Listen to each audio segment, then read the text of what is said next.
Mr. President, is there anything China, Canada, and Mexico can do tonight to forestall your implementation of tariffs tomorrow? No, nothing. Not right now, no. Not a negotiating tool? No, it's not. No, it's a pure economic. We have big deficits with, as you know, with all three of them. And in one case, they're sending massive amounts of fentanyl, killing hundreds of thousands of people a year with the fentanyl. And in the other two cases, they're making it possible for this poison to get in, number one. And number two, we have big deficits, and it's something we're doing. And we'll possibly very substantially increase it or not. We'll see how it is. But it's a lot of money coming to the United States. As you know, we have about a $200 billion deficit with Canada, getting close to $200 billion. They've treated us very unfairly. And I say, why should we be subsidizing Canada? It's wonderful. I have so many friends in Canada. It's a great place. Is there a concession you're looking for, sir? No, we're not looking for a concession. And we'll just see what happens. We'll see what happens. And with Mexico, it's the same thing. We have a $250 billion deficit, and we have a lot of people coming into the border, and now we've largely stopped that, but we've stopped that ourselves. I think they've done a fantastic job. You've seen the numbers, they've dropped to almost zero. But we've suffered under the past administration for years and years. We've suffered with millions of criminals coming into our country. Criminals, people from jails from all over the world. They come through Mexico, and they come through Canada too. A lot of them come through Canada, and a lot of fentanyl comes through Canada, and China makes the fentanyl.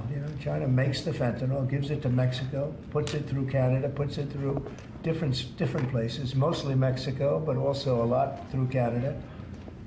And so all three haven't treated us very well. There are significant. Can I ask you about your meeting with NVIDIA? What did you talk about, and do you think you need to ban more of the chips that they're selling to China? Well, he's a great gentleman, and I hadn't met him. He's the biggest in the world in terms of chips. And I can't say what's going to happen with it. We had a meeting. It was a good meeting. But eventually we're going to put tariffs on chips. We're going to put tariffs on oil and gas. That'll happen fairly soon. I think around the 18th of February. And we're going to put a lot of tariffs on steel. We already have tariffs on steel, and we've saved our steel industry, but that was relatively small compared to what it'll be. But we're going to be putting tariffs on steel and aluminum and ultimately copper. Copper will take a little bit longer, and that'll happen pretty quickly. It'll mean it'll be a great boost for our steel industry. It'll make our steel industry very strong. If I didn't put the tariffs on years ago on steel, which actually Biden left because there was so much money that they couldn't do anything about it, I think we would have lost. We wouldn't have one steel mill in this country if I didn't do that. We saved the steel industry. So it was an honor to do it. And I think the people that love me most in the whole world are people that make steel. But we're going to be putting sometime this month, next month, we're going to be putting tariffs on steel and aluminum. And we'll give you an announcement as to what the exact date is. But it'll be a tremendous amount of money for our country, a tremendous amount. These are big numbers. And in addition to that, and you see the power of the tariff. I mean, the tariff is good. And nobody can compete with us because we have by far the biggest piggy bank. And so that'll take place very quickly. But also we'll be doing pharmaceuticals. And to bring our industry back, we want to bring pharmaceuticals back to the country. And the way you bring it back to the country is by putting up a wall, and the wall is a tariff wall. We were the richest country in the world. We were at our richest from 1870 to 1913. That's when we were a tariff country. And then they went to an income tax concept, and how did that work out? It's fine. I mean, it's okay, but would have been very much better. So we'll be doing pharmaceuticals, importantly, and drugs, medicines, etc., all forms of medicine and pharmaceuticals. And we'll be doing, very importantly, steel, and we'll also be doing chips and things associated with chips. And sir, what do you plan on talking with the Japanese Prime Minister about next Friday when you all meet? Well, he's coming in, next week. I don't know, he asked for a meeting, and I have great respect for Japan. I like Japan. Prime Minister Abe was a very close friend of mine. What happened to him was so sad, one of the saddest days. but they're coming in to speak to me, and I look forward to it. Mr. President, on the crash, do you have any concerns that your commentary about things you have described as common sense or your observations could in any way interfere with the thorough investigation of the crash? No, I think they'll do an investigation. It'll probably come out the way I said it. I like to put it up front. I'm so tired of listening to things happen to our country and then people say we'll do an investigation and 3 years later they come out with a report that nobody looks at. Especially, not in all cases can you do that, but in this case, you know, you had a helicopter that was, the Black Hawk was too high. It was above the 200 limit by double. It shouldn't have been there. And there were some other mistakes made too, and I pointed them out also, and I was right on all of it, but they'll still do an investigation just to check it out, but I think As that's what Commander-in-Chief, are you at all concerned about opining about the Army and the conduct of that aircraft when you are Commander-in-Chief and these are the people who report to No, you no. and there is an investigation ongoing? This was all caused by bad rules, regulations, and other things by Biden, the What Biden tells you that, sir? administration. And when you look at the way they ran things, in fact, if you look, we hired, one of the first things I told them to do is say, get talented people in those beautiful towers overlooking runways. You better get them in there fast because we don't have people there that are qualified. And you knew that because planes were landing very, very late. They were circling all over the place. We had people that didn't know what the hell they were doing. And sir, there are planes in the air excuse me. everywhere and there are other air Excuse traffic. me. Pardon me, sir. We have to have the best people, the smartest people, the sharpest people as control tower experts. And that's what they have to be. They have to be experts and they have to be very smart. And we didn't have our best. And if you read the quote that I read yesterday at the news conference, it talked about people that were psychologically injured were okay and people that had lots of problems were okay. I'd read it again if you'd like me to, but I don't think I have to Does that waste give your you time. concern though, sir, with planes in the air all around the country, people relying on that as safety? Are you suggesting there's an ongoing risk? No, I think there's very little risk, but I think that we have to make sure that this never happens again. Very, very little risk. And we're taking actions that this can't happen again. The helicopter, as you know, was out of its zone. Shouldn't have been out of its zone. It was at the same height as the airplane. Now, the airplane was coming down on its track. It was perfect. It was in perfect shape coming down, and something was in its way. You can't let that happen. And it won't be happening again. And this was all because of weak rules in the Biden administration. And we're just not going to let that kind of thing happen again. And again, I could wait and I could, you know, give a report in 2 years like they always do. And sometimes it's obvious. In this case, to me, it was very obvious. And I think I've been proven to be very correct. Yeah. Mr. President, what do you expect from your meeting with Prime Minister Netanyahu next week? I expect a lot of good things. From all meetings, I expect good things. Marco Rubio, as you know, is going to make a tour of various countries in South America. He's going to be meeting in Panama, where Panama's treated us very badly. They gave him, rather foolishly, a thing called the Panama Canal, the most expensive project we ever built, if you look at today's numbers. Most expensive ever built. We lost 38,000 men. In that case, all men, just about all men. 38,000 to the mosquito, to malaria and various other problems that you get from jungles. It was a tremendously costly event. We built the Panama Canal 110 years ago. Think of it, the most expensive development we ever did. And really one of the wonders of the world, one of the great wonders of the world. And we didn't give it to China, we gave it to Panama.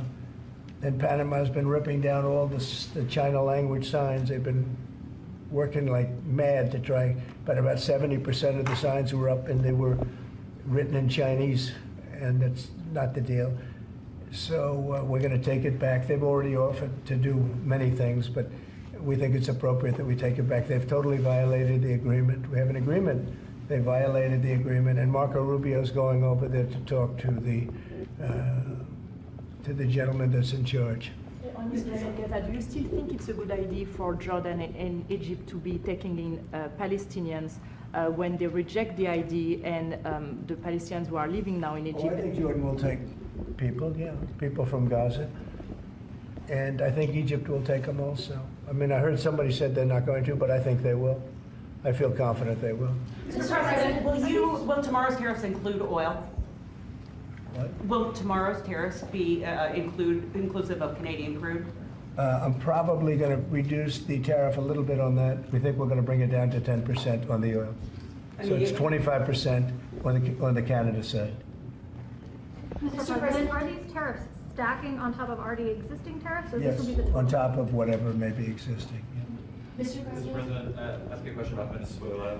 Rick Cornell was seen on state TV shaking hands with President Maduro. Is there any concern that that might lend legitimacy to the Maduro administration? No, we want to do something with Venezuela. I've been a very big opponent of Venezuela and Maduro.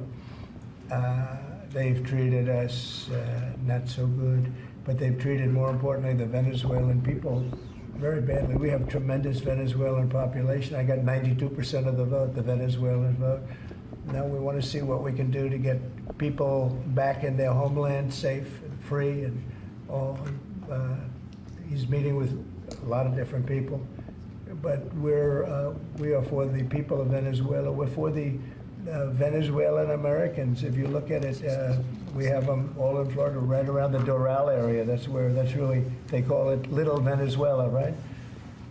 And they voted for me close to 100%.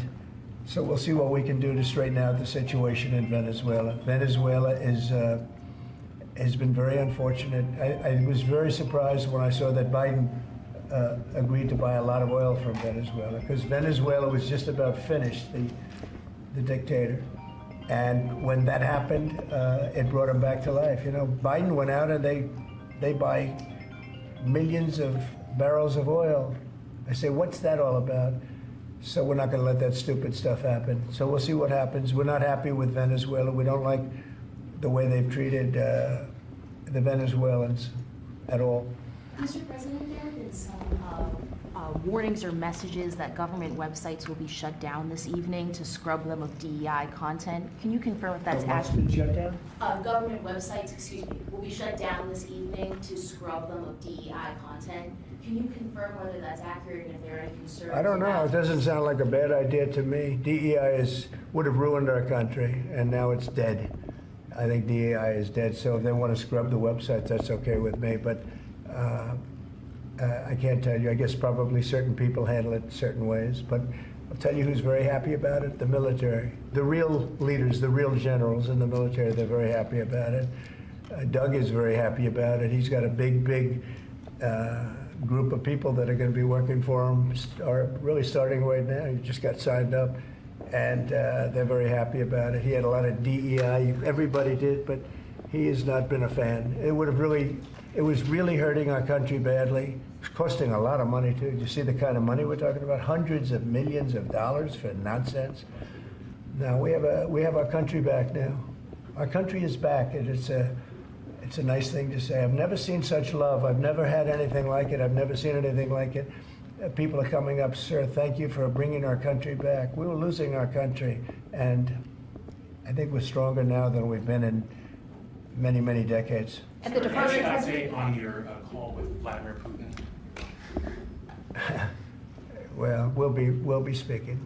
We'll be speaking, and I think we'll perhaps do something that'll be significant. We want to end that war. That war would have never started if I was president, and we want to end that war. That war is a horrible war.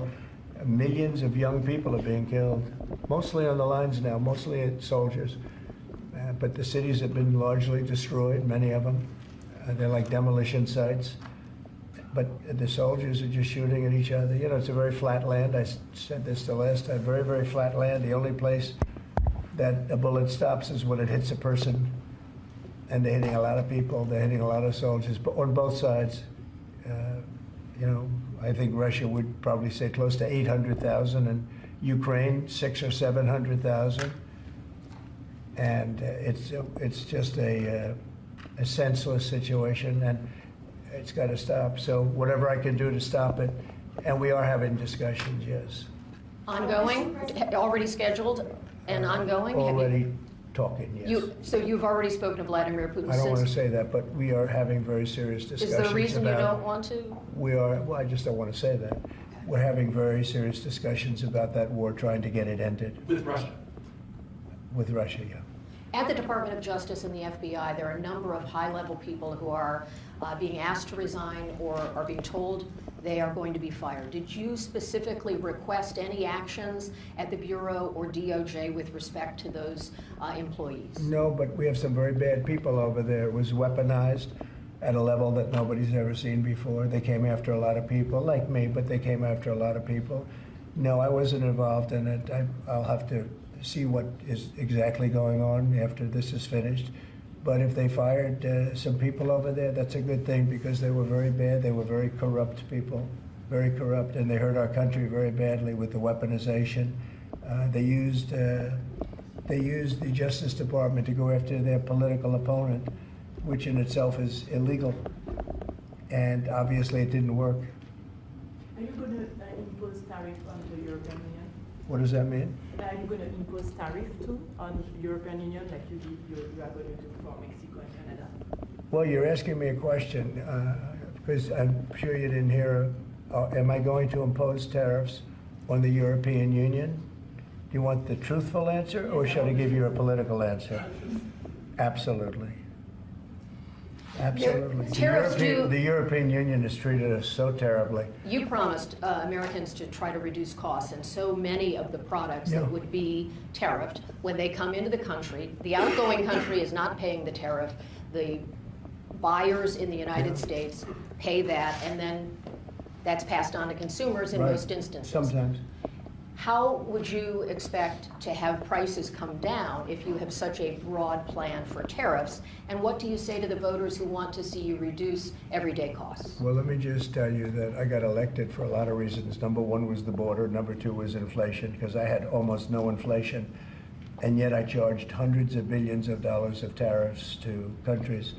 And think of it, I had almost no inflation and took in $600 billion of money from other countries. And tariffs don't cause inflation, they cause success. They cause big success. So we're going to have great success. There could be some temporary short-term disruption, and people will understand that. I had that when I negotiated some of the good deals for the farmers. And unfortunately, those deals have been led astray by Biden and his people because they didn't enforce the deals. We have a deal with China, which is phenomenal for the farmers, but there was nobody to enforce it in the Biden administration. They let them get away with murder. So that's another thing we're going to be bringing. Do you accept the principle of costs being passed committed to on? buying $50 billion worth of farm product, and they did it when I was president. As soon as I left, they stopped doing it because there was nobody in Biden to enforce it. But the tariffs are going to make us very rich and very strong, and we're going to treat other countries very fairly. But if you think about it, other countries charge us tariffs. We don't charge them tariffs. And it's about time that that changes. Sir, are you concerned about the market reaction around tariffs? No, no. Tariffs, the word tariff is a very misunderstood word. You've heard me say, I say it kiddingly, but it's one of the most beautiful words in the dictionary. It really is. And we've been taken advantage of because others have charged us VATs. As an example, the European Union charges us 20% plus a VAT tax, called a VAT tax, very similar. And it costs us an absolute fortune. We are treated so badly. They don't take our cars. They don't take our farm products, essentially. They don't take almost anything. And we have a tremendous deficit with the European Union. So we'll be doing something very substantial with the European Union. We're going to bring the level up to where it should be. And if you think of the European Union, then you go to NATO, it's largely the same group of countries. Until I came along, I mean, we were paying almost 100% of NATO only to get bad trade deals. And now it's been evened out, but very unfair having to do, it was evened out pretty good. Actually, I did a good job. They paid $440 billion if you look at the Secretary General's report, and he was here recently and he said that. He said one of the most amazing things I've ever seen is what President Trump was able to do with these countries of Europe, of which he was in charge of them, but he couldn't get them to pay. I went over, I said, you got to pay, and if you don't pay, we're not going to protect you. It's very simple. But very unfair is with Ukraine because we're in for $300 billion plus. and they're in probably for $100 billion. There's a $200 billion difference, and they need it more than we do. You know, we have an ocean in between. They don't, and so they're going to have to step it up a little bit.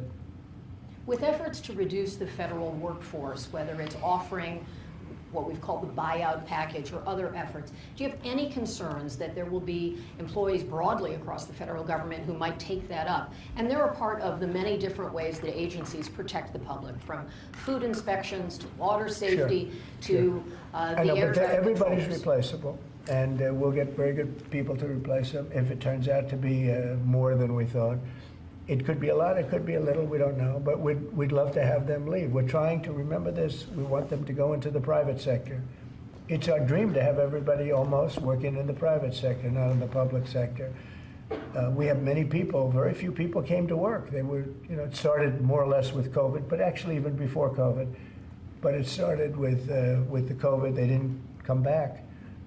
And then Biden let them get away with murder, and they, you know, we had federal workforce, like 4% coming into the office. And that just doesn't work. You know, people can say it does, but it doesn't work. You have to be unified in a group in the office. It's just, it was crazy. You don't know what they're doing.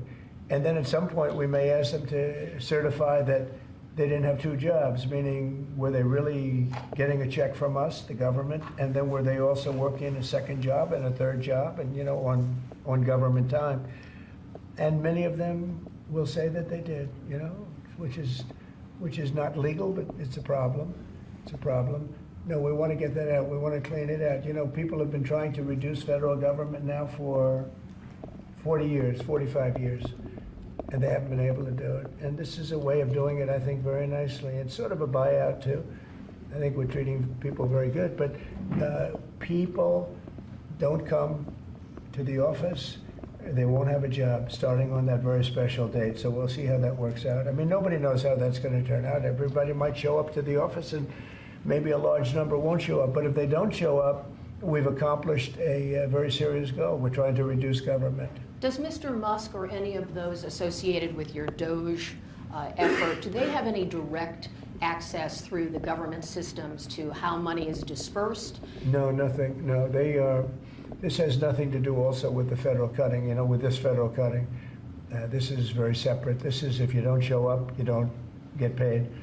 But DOGE, I think great progress has been made. We're talking about cutting over $1 trillion of waste. We're talking about waste. We're not talking about we're going to love and cherish Social Security, Medicare, Medicaid. We're not going to do anything with that other than if we can find some abuse or waste, we'll do something, but the people won't be affected. It'll only be more effective and better. And our country, as our country gets richer, the people on Social Security, Medicare, Medicaid, those people are going to be more secure. If Biden had gotten elected, Social Security was going to fail because the country was failing. It was going to fail. The country was going to fail. And therefore, the Social Security, Medicare, Medicaid, and all of the other things that you may get would not be able to be paid. Our country's getting very strong, and you see it. I think more progress has been made in the last 2 or 3 weeks than has been made in the last 4 years. I think not only has more progress been made in the last 4 years, it's, I'll call it de-progress. We went way backward as a country in so many different ways, from woke to all of the other things that took place that were so bad. You look at Afghanistan, how embarrassing that was. I think Afghanistan really started the problem with Russia and Ukraine. When Putin looked over and he saw how incompetently that was handled, I was getting out, but I was going to keep Bagram. Right now, China has Bagram. I was going to keep one of the biggest air bases in the world. They left it. But I was, other than Bagram, I was going to get out. And I wasn't keeping Bagram for Afghanistan. I was keeping it for China because it's 1 hour away from where China makes its nuclear weapons. And we were keeping it. So we have a lot of great things happening in our country, and we appreciate that you're here. And I'm really thrilled about Doug, and I'm really thrilled about his friend, Chris Wright, who's a legend in the oil business, right? They keep telling me, Catherine, he's like a legend, and he's a legend too in a lot of businesses. And we have an amazing group of people working with us. There's a man behind me who became a tremendous success. He was not a wealthy man. He didn't start off a wealthy man, and he ended up a wealthy man. And you know, that's a great talent. And he's willing to sacrifice so much and to put it to work for our country. Watch the job he does on the interior, but in particular on really making our country very, very wealthy by utilizing it properly. And at the same time, environmentally, he does it he's very much an environmentalist. He's going to do it very carefully and very painstakingly good. But you just watch what happens. And working with the Department of Energy, where his compatriot, his friend, and also considered the most talented man in the oil business, is the head of the Department of Energy, and they work together. It's almost like a partnership. It really is a partnership. And watch what that does for our country. It'll be a fantastic thing to see. Thank you very much, everybody.